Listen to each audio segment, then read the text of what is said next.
Hi friends, ఈ video నచ్చినట్లయితే ఈ వీడియోని లైక్ చేయండి, సబ్స్క్రైబ్ చేయండి. అమర్ బాగి రాథోడ్ వార్డెన్లో నిల్చొని ఉంటారు.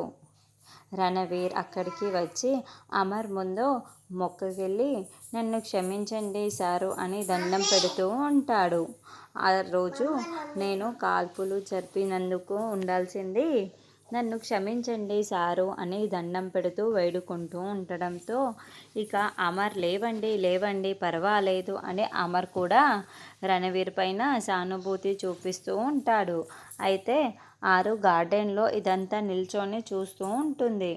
మీరు ఏదో విషయంలో ఏదో క్లారిటీ తెలుసుకోవాలని నన్ను కలవటానికి రావాలని అనుకున్నారని ఆ పోలీస్ చెప్పారు. మీకు క్లారిటీ వచ్చిందా జీ అని రణవీర్ ప్రశ్నిస్తూ ఉంటే, మా ఇంట్లో కూడా ఒక మనోహరి ఉంది.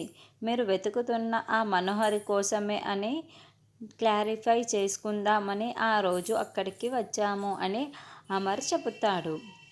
పిలిపించండి జీ, ఒకసారి నేను చూసి అవునో కాదో తేల్చి చెప్పేస్తాను కదా, పిలిపించండి జీ, ఇప్పుడే తేల్చి చెప్పేస్తాను అని రణవీర్ అంటాడు.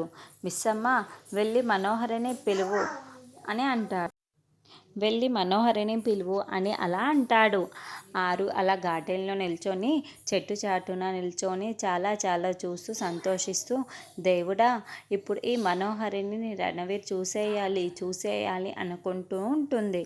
వెంటనే బాగి మనోహరి గారు అంటూ లోపలికి వెళ్తారు. ఏంటో అని మనోహరి అంటుంది. మిమ్మల్ని ఆయన పిలుస్తున్నారు అని. సరే పద వెళ్దాం అని మనోహరి గార్డెన్లోకి వస్తుంది. మనోహరి ఏదో ఒక హడావడిలో అక్కడ రణవీర్ ఉన్నాడని చూసుకోకుండా వెంటనే అమర్ వెనకాల వచ్చి నిల్చొని ఉంటుంది. అప్పటి వరకు అమర్, రణవీర్ మనోహరికి కనబడకుండా నిల్చొని ఉంటారు. ఒక్కసారిగా మనోహరి రణవీర్ని చూసి నోరు తెరిచి టెన్షన్ పడుతూ, ఏంటి వీడొచ్చేశాడు, నన్ను చూసేశాడే అని అనుకుంటూ ఉంటుంది. మీరు వెతుకుతున్న భార్య మనోహరి, ఈ మనోహరి ఒక్కరేనా అని చెప్పండి అని అమర్ ప్రశ్నిస్తూ ఉంటాడు.